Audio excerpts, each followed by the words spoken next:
The biggest change I've noticed about myself at this age is that I'm more guarded in expressing my opinions than I probably ever have been. I feel that I do the same thing. Mhm. Yeah. And it wasn't a conscious process until you just called it out.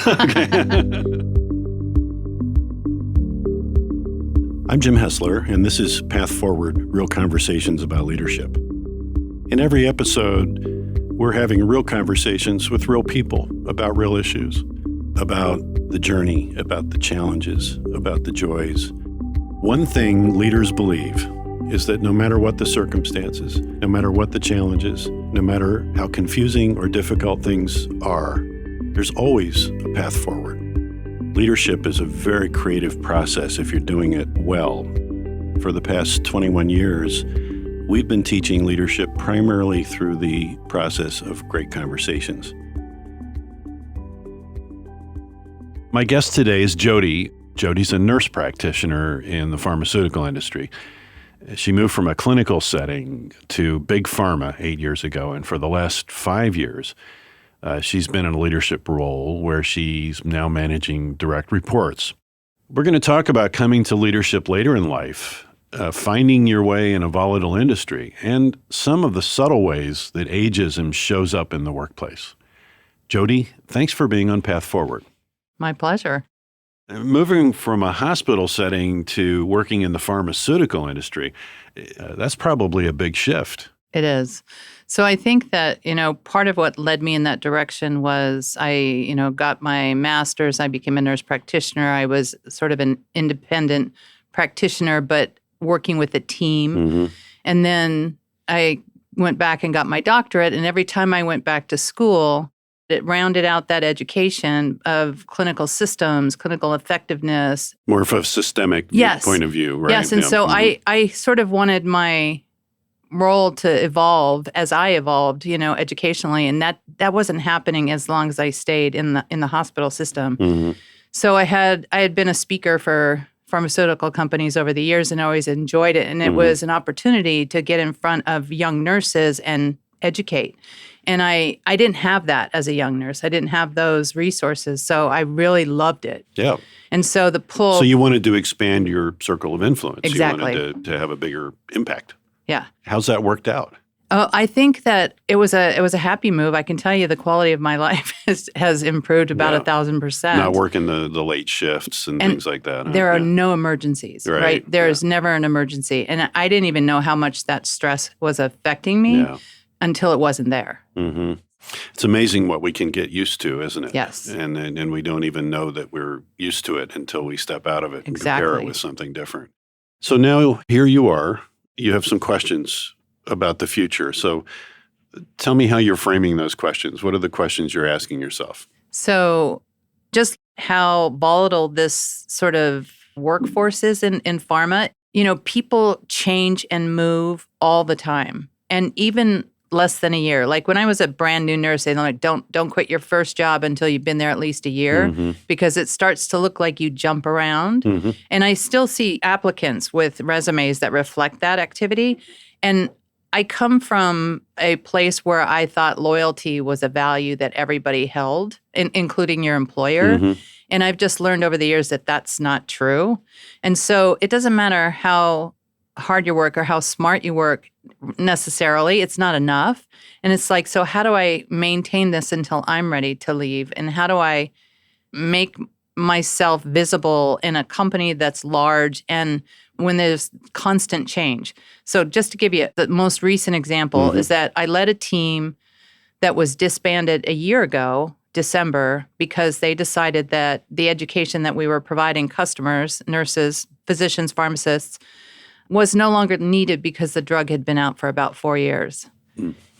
I disagreed with that decision, but it wasn't mine, right, to make. And then it happened again, like a year later. So after that team was disbanded, I moved into the role I'm in now. And then the last nurse educator team was also reorganized out at the end of this last year. So 2 years in a row, it felt like deja vu. So I had survivor's guilt Yeah. again, Yeah. right? Yeah. And then feeling kind of uneasy about what does this mean for my future, right? Like the end of my career. And So this podcast is about conversations. And so one of the questions I always like to ask when somebody raises an issue like this, what is the quality of the conversation going on in your business right now about the issues you just talked about? Is it a top-down thing and we just do what we're told? Are you part of a meaningful dialogue about these things and about the best way to move forward? I think it really is. There's a lot of top-down Yeah. conversations, and it's like you are the end result of whatever has been decided without you in the room. Yeah. So you don't really feel like people like you are necessarily being consulted and ask for your opinion on these issues. It's No. just, yeah. Yeah. And that's got to be frustrating. It is. Yeah. I get that. That's extraordinarily frustrating. And I think it's, for me, whatever frustrations I feel about those sorts of situations seems to get worse for me as I get older. It's funny because I think there's a little bit of that because I have a boss that's like 15 years younger than I am, not a nurse. Mm-hmm. And it's like, does she know to ask me? Mm-hmm. Right. So I'm not shy for volunteering my opinion or my 2 cents. And there are other people at my level that are also nurses. Mm-hmm. So I think that helps. But it's like, that's where it stops. Like there's no nurses in the upper leadership positions. Yeah. And so I think that their decision-making reflects a business background versus a nursing background. And I only say that it's different because I only know my perspective, right? So I think that it would be, if it was more collaborative, some of the decision-making, it would feel better. Mm-hmm. So Jodi, do you ever feel like you're being dismissed or marginalized because you mentioned your boss is 15 years younger than you? Does that get in the way, do you think? I think the good news is I love my boss. Okay. So that's good news. We get along really well. But I think I am probably the oldest person on my team, the leadership team. So it's like, yeah, I think about it. That's one of the reasons, I want to see how I would love to end my career at this company and just, again, not just the loyalty issue, but one and done and like not moving around again. Right. But I'm not opposed to doing that if the right opportunity came along. Yep. But I do worry about, I had a coworker that was part of that nurse team that got let go. And I think she's in her late 60s. And she said that she needed to continue to work. And she was so concerned that nobody was going to hire her unless they knew her because of her age. Yep. Fortunately, she did get picked up by another company and she's doing exactly what she wants to do. So I'm very happy for her. But her anxiety around that issue was real. And I think a lot of people feel it. We don't really talk about it very much, not amongst each other. Again, I'm older than anybody on my team too, but I think about it. Yeah, it's a tough one because we don't want to see ourselves as victims and we don't want to presume that people are behaving the way they are towards us because of our age. But we also, can't be blind to the possibility that does happen. And I think in this highly technological world we live in, I think it accelerates that it adds to that anxiety. Absolutely. It's hard to put experience on your resume, isn't it? I mean, you can talk about how many years you've done something, but how do you quantify that? If you work in a technological job or even something in the medical field, you can pretty much quantify your knowledge, right? I know how to do this and this and this and this. From a leadership perspective, there's a lot of nuance to leading people, and there's a lot of maturity and a lot of kind of wisdom that has to show up for it to be done well. And it's hard for people who don't have that elderly wisdom to understand the value of it. So I for those of us of a certain age that want to continue to be relevant and add value, it can be tricky. The biggest change I've noticed about myself at this age is that I'm more guarded in expressing my opinions than I probably ever have been. And I think some of that is because just society's changed a lot around me during things were so different when I started working 47 years ago. But part of it is because there's just so much sensitivity out there about things now that it didn't exist before. It didn't exist. Yeah. So and it's appropriate that I address that sensitivity and I be aware of it. But it also, at the point at which it shuts me down and makes me less likely to offer something to value to somebody else because I'm afraid that they might react poorly, that's not a good thing either. I know. There's some balance that we need to achieve. Right, because we talk all the time in our work at Path Forward and even in this podcast to a large degree, is the quality of conversations we have is everything. And if we're not having good conversations, we're not running a good business, we're not running a good society, we're not running a good families and everything else. And when we start being too guarded with one another, then we miss an opportunity to get real with each other and really talk about the things we need to talk about. And so I'm kind of a believer in radical honesty, and I always have been, and it's always served me well. It seems to be serving me less well now as I've gotten older. Oh, that's an interesting perspective because I hear that term a lot, Mm-hmm. the radical honesty, Mm-hmm. and that feedback is a gift, right? Mm-hmm. So that if you're not offering feedback, you're not really being radically honest, Mm-hmm. right? Right. So I think I struggle with that sometimes too. It's like I want to be that radically honest person, but I want to separate, fact from opinion, if that makes sense. Sure. It's like the way I feel about it or what I think professionally about it, and make sure that I'm saying the right thing at the right time. Yeah. I don't want to make this sound like a big deal because I'm lucky I'm in a line of work where people tend to like gray hair and experience. So I do get some positives too, like, okay, you look like a guy that's been around the block and so that's a good thing. But I'm struggling with the age thing more than I thought I would. I didn't anticipate this being the issue that I think it kind of has been for me. Something that you said about you probably say less. Mm-hmm. I feel that I do the same thing. Mm-hmm. Yeah, and it wasn't a conscious process until you just called it out.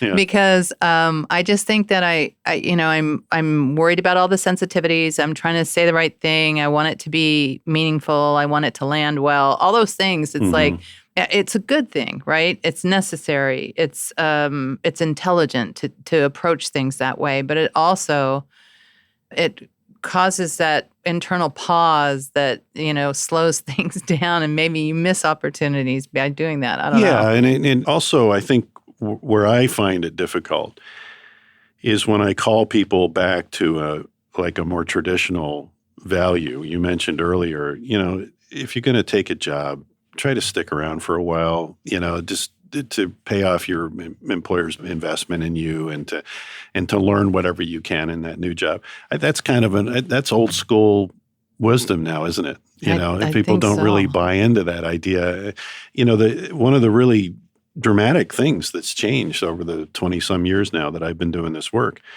is any sense of kind of apprenticeship has been lost. The idea that you go in and you work at a job and you learn and you learn and you learn and then you're ready for the next step.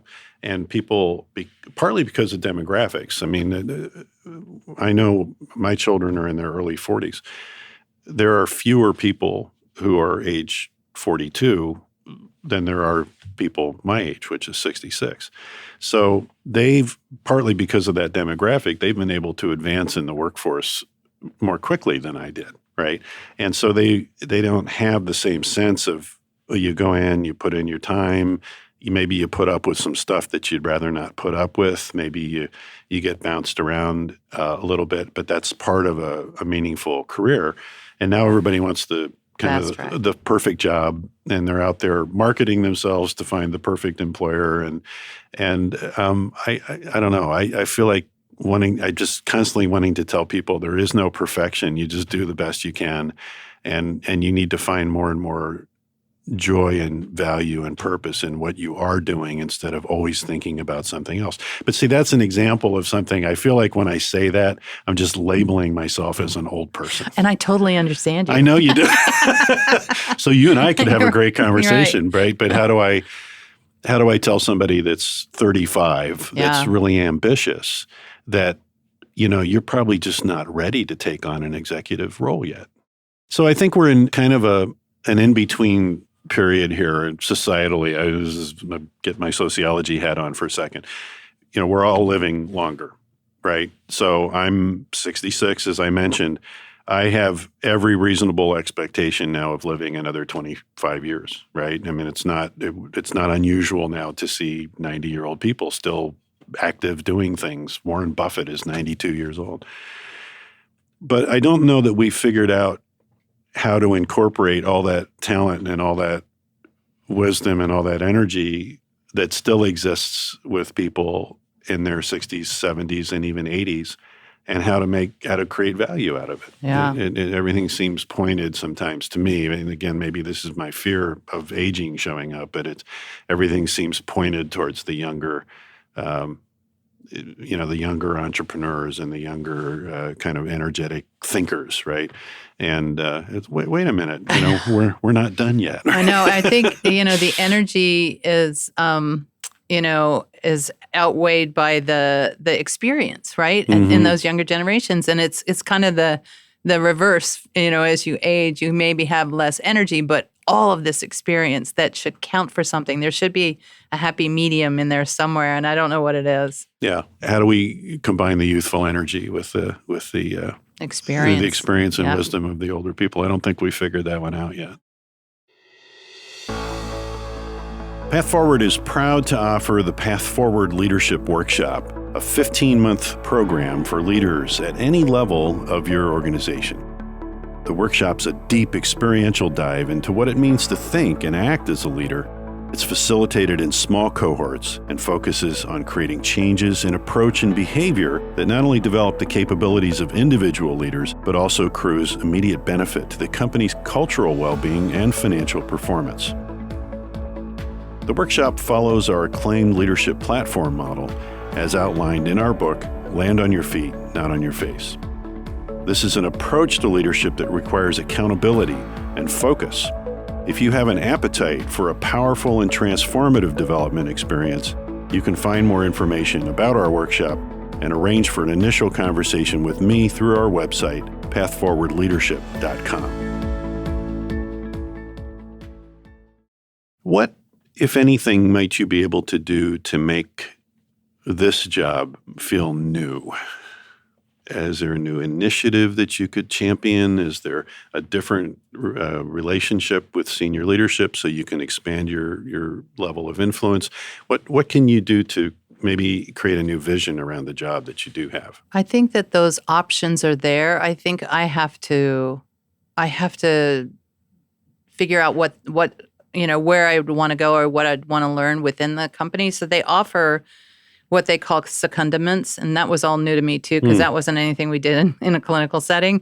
But as a newer leader, I've been trying to, I've taken leadership courses that were offered through the company. Great. I have delved into diversity and inclusion and equity and all those issues, and I'm in a class right now about that. So for me, I look for those opportunities to make me a stronger leader and someone who's a little more aware and open to what's happening in the company.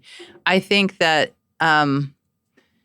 we lose sight of that easily, if it's not something that you're dealing with every day. And so I just want to keep my awareness level up, if that makes sense. Well, it does. It makes a lot of sense, because I think if we're in the mindset that I might only have 5 or 10 more years to do this, there could easily be a tendency to slide or disengage a little bit and just put in the time and collect the paycheck. Doesn't sound like you're doing that. I don't know how to disengage. So right. That's probably part of it. Yeah. But I do think that it's like, being the best that you can be in the role that you're in it for however long you're in it. Yep. And then I will look for other opportunities if something changes, right? Yeah. So I do feel like they're going to have other nurse educator teams coming back into the company, and that is an easy place for me to go.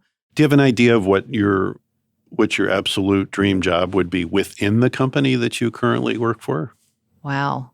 Having an administrative assistant to do all the, all the, I think that I really. Okay, so let's tease that out a little okay. bit. So there's some burdensome for you with paperwork and other things that you'd like to offload. And if you had that time available and you had that assistance, what would you be able to do with that?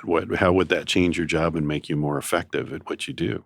I think I would put myself out in the field a little more with the people on my team so that I could be present with them doing the job versus, managing from remotely. Got it. Yeah. Mm-hmm. Yeah. I think it would be more rewarding. So one of the things that can be very effective is to go to our senior leaders and say, I have a new vision for this job, and it doesn't involve me sitting at my desk and doing things that are frankly below my pay grade. And if you want to get the most value out of me, here's an idea for how we might do that. I wonder if that becomes the source of a proposal or an initiative you could take to kind of design a new job for yourself. And this goes for people at all phases of their career. I mean, we often say, gee, I wish my job was different, but we don't advocate for it as much as we should. We don't go to senior leadership and say, I want to write a new job description for myself. And the reason I want to do that is because I can be so much more effective. I can add so much more value to the business if we structured it this way. I think that's a great idea. I love that idea. Yeah. So go make a proposal. Okay. Change your job title or whatever. And they may say no, but you'll get them thinking. They may say no 5 times, and maybe they'll say yes the 6th time. But it's a way for you to expand your influence. I think when we get to a certain point in our career, we just have to make sure that we're not just putting in the time. I mentioned it earlier, and I don't see that there's much of a concern about that for you. But I guess the question is, how can we make this fresh and exciting? And maybe that requires you to look elsewhere, but maybe it requires you to take a new perspective on what you are doing. Yeah, innovation is something that is valued at work. So it's so definitely. I mean, there's a lot of emphasis on that. So I think that is a great suggestion, because I've never really thought about redoing the job description or inventing a new one or changing the role in a way that has more influence, right? Mm-hmm. But that makes perfect sense. Well, I think that you're thinking really in an interesting way about your future. I think that the company that you work for is clearly very lucky to have you. Thank you. And make sure that they are working to create outcomes for you that are meaningful, and maybe you need to demand more of that from them and ask for more of what you want. Because it would be great if you got to the point where you 5 or 10 years out and you're like, no, I would love what I'm doing. I don't want to stop, and this just keeps getting more and more interesting and more engaging for me the longer I do it. And I think that would be a good outcome. And then you have a choice. Right. If you want to check out and collect your Social Security and go on your way, that's fine. But you shouldn't retire because you feel like you have nothing left to offer. Thank you so much for being our guest. Thank you. It was a pleasure. You're a charming and interesting person, and I've enjoyed our conversation. Likewise. I could talk all day. I know. Yeah. In reflecting on the conversation I've just had with Jodi, the word that comes to mind maybe more than any other is relevance. My biggest fear is not death or sickness. It's irrelevance. It's not having a purpose and a meaning to drive me to do what I do. I think that as we get to a certain stage in our career and we decide whether we want to continue to invest in that career, whether we have the energy for that career, one of the things that will drive that in a positive way is if we feel relevant, if we feel like we're valued, if we feel like we're still intellectually engaged, like we have something important to offer, and that we're continuing to change and grow and adapt as we get older, and we're not getting stale and stodgy and stuck in our ways. Now, this relevance comes from two directions. It comes from the older person that wants to continue to be relevant. And one of the ways we do that is to do what Jodi has continued to do, which is to continue to challenge yourself through training, new learning, new experiences. And I think it's incumbent upon those of us of a certain age to maintain our relevance, to continue to be intellectually engaged in the work we do, and to challenge ourselves in terms of our thinking. If you're a younger person and you're working with an older person or older people, you don't do yourself any favors by marginalizing them because of their age. You have a lot to learn from these people, and they have a lot to offer your business. If your business is not actively developing the careers and the ongoing education and the engagement of their older employees, you're doing yourself a disservice. You're making your organization less successful. And so help the older people in the organization to become relevant and engaged, but it's not an act of charity. It's a good business decision to make to tap into all the wisdom that's available to you that may not look like that fresh, exciting young personality, but maybe more of a quiet resource in your organization. Tap into it. Well, thank you for listening to Path Forward, Real Conversations about Leadership. If you enjoyed this episode, really appreciate it if you let us know. You can rate and review the show on Spotify and on Apple Podcasts. Special thanks to all my guests for the level of vulnerability they took in sharing their stories. If you'd like to be a guest on Path Forward, please reach out via the contact form on my website, pathforwardleadership.com. That's also where you can learn more about our show and my leadership services. This episode is produced by Large Media. You can find them at larjmedia.com. As always, thank you for listening. I'm Jim Hessler, and this is Path Forward.